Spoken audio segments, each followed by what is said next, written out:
need a couple plants.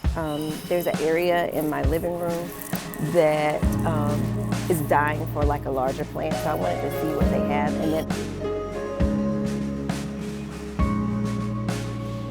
is this not the cutest little curly hair plant that you have seen in your life? Oh, they have mother-in-law's tongue. I've been looking for this, but I think I saw it cheaper at Walmart, and they're actually larger. So we'll probably wait on that one. But this is adorable. Look at her curls. Oh my God.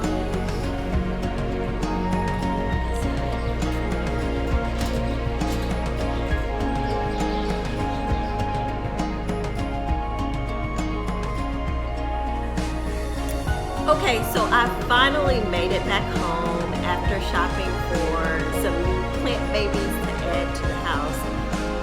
And I want to introduce to you some of the new plants that I purchased. Let's get into it. So the first beginner plant that you need to add to your collection is a pothos plant, which is better known as devil's ivy. This beauty is so easy to take care of. Listen up. This variety, I actually have two pothos plants, but the first variety is known as devil's ivy. They are great, simple plants, great for new beginners to have in your home.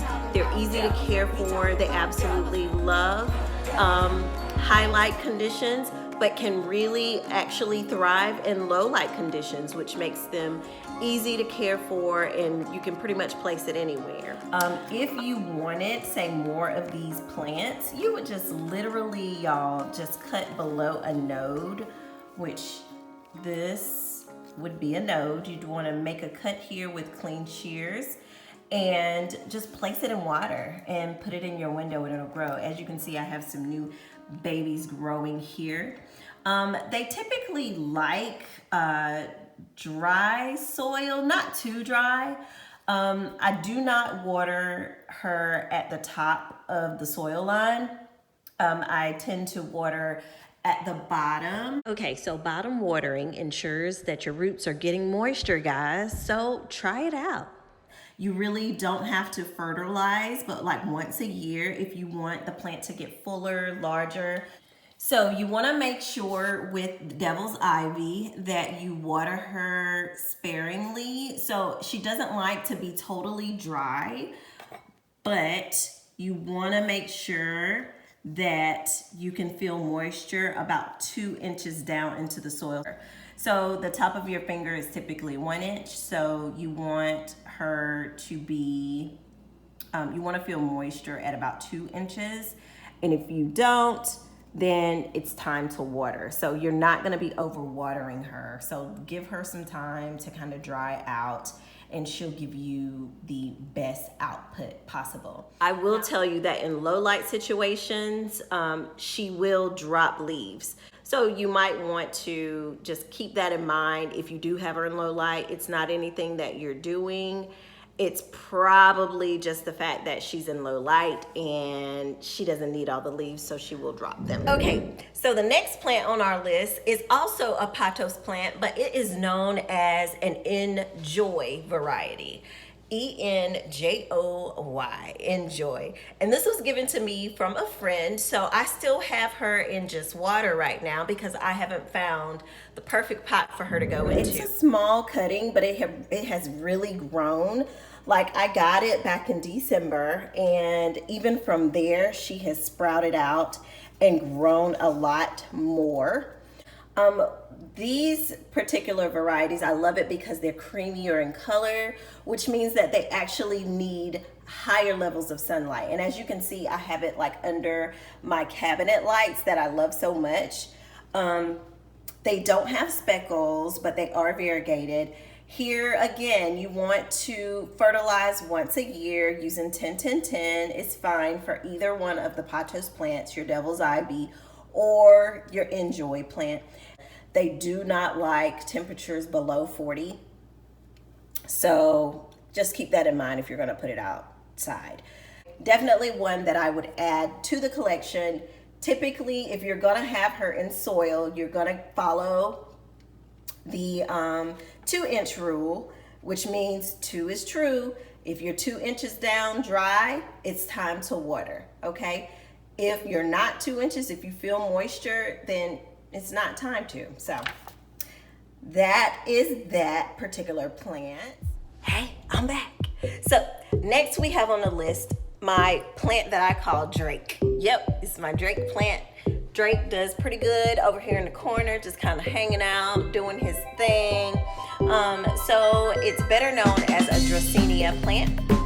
Dracaenas are known for their spiky shape. So without further ado, let me introduce. Dracaenas actually like the drip. Yeah, they like the moisture. They're native to the tropics. So if you needed to water this plant on top, it's totally fine. If you wanted to spray the plant, like spray the vegetation, you actually could. If you wanted to store it in a bathroom area, the humidity from the shower is not gonna bother like the leaves on this plant. So it can actually go in a humid area. You just wanna probably put it on like pebbles at the bottom of the pot here, so that when you water it, it actually drains through and it'll hold some of that water and create a humid environment for the plant. They actually like medium to low light, believe it or not, and you want to fertilize with 10-10-10 once a year. So really all fertilization should probably occur like in spring, summertime, and from there you should be pretty good. Now this particular plant you want to water when 1 inch of the soil is dry. So actually Drake is pretty good. Drake is pretty good right now as far as water goes.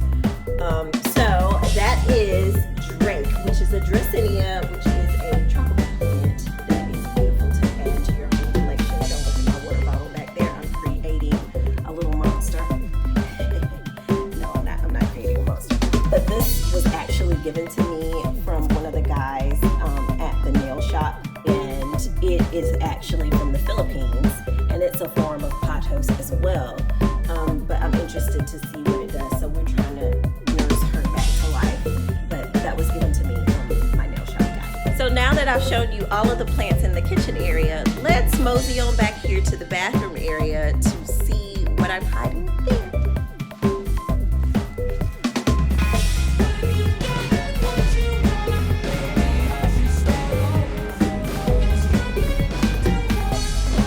All right, so yes, we are in my bathroom space where I have plants in here as well. Yes, I do.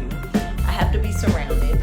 So what I have in here is an aloe plant. And if you know anything about aloe, it is good for all things skin. It's been used for thousands of years for medicinal purposes. And it's just good like to have in the house. Now, one thing about an aloe plant is that it's a succulent, so you don't have to water it as much. And if you are gonna water it, definitely you want a plate under the pot where you can water it from below. So no water on the actual leaves of the plant. And you want to have a pot where you can just like put water in it. Like when I put water in this, I fill it up to like this line and I let it sit for like 30 minutes and it'll soak up water from the bottom. Because what happens is if water gets on your leaves, it actually causes spot rot. So you don't want that. It'll cause really hideous spots on your plant. And so if you start seeing that, definitely cut down on the water on the plant's actual leaves.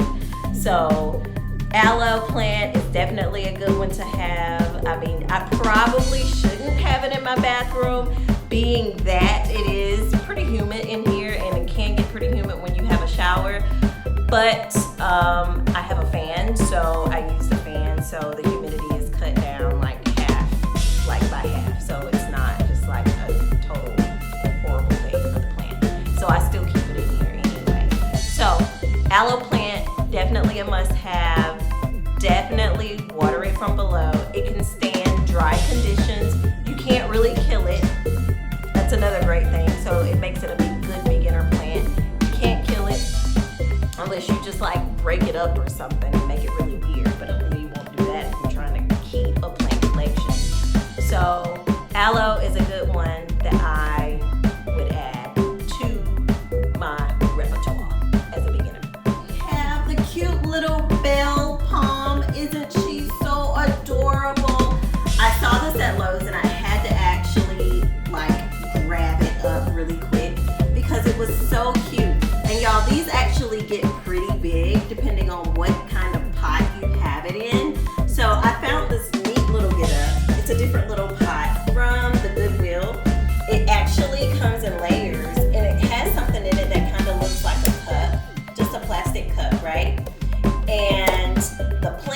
actually has like the string here on it because like this is like sopping wet. So this is not what you would want for a palm. So I'm gonna pour some of this water off of this plant like right now.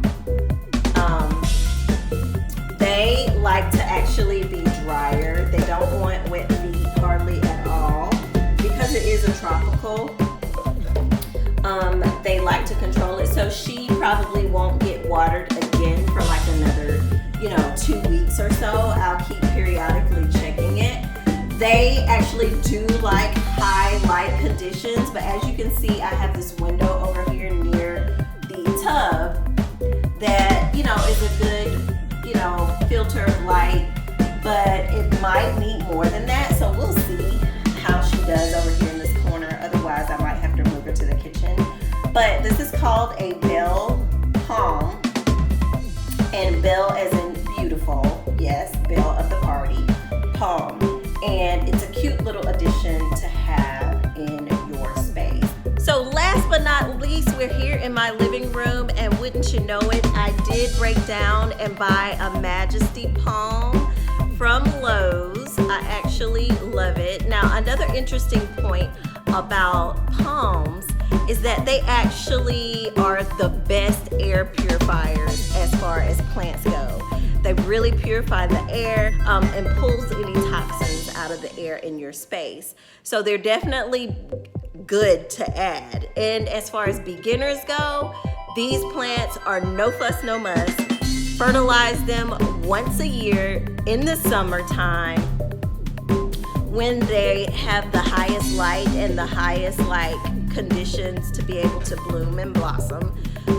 So you can use 10-10-10 in the summertime or late spring to keep these little babies going. So this is known as a Majesty palm.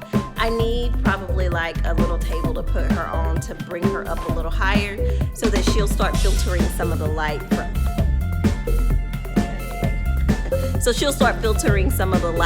the window in the kitchen. One thing about our new space is that I don't have a lot of windows, but when there is a window, it's pretty large and it's pretty bright. So it works out. So a lot of my plants can be like in either condition. So I do like that. So I had to make sure that they were gonna work in this space. I hope that this helps. I hope that you guys enjoy the video. Definitely check out some new plants to add to your space. They bring so much beauty and so much serenity to your space. It is unreal. But if you are a novice at plants, then make sure you get good beginner plants. And the ones that I have shown you are great starter plants, and they're also great plants to propagate. Like you can make more of them if you want to spread about your space. So once again, thank you for watching. I hope to see you guys later. Bye.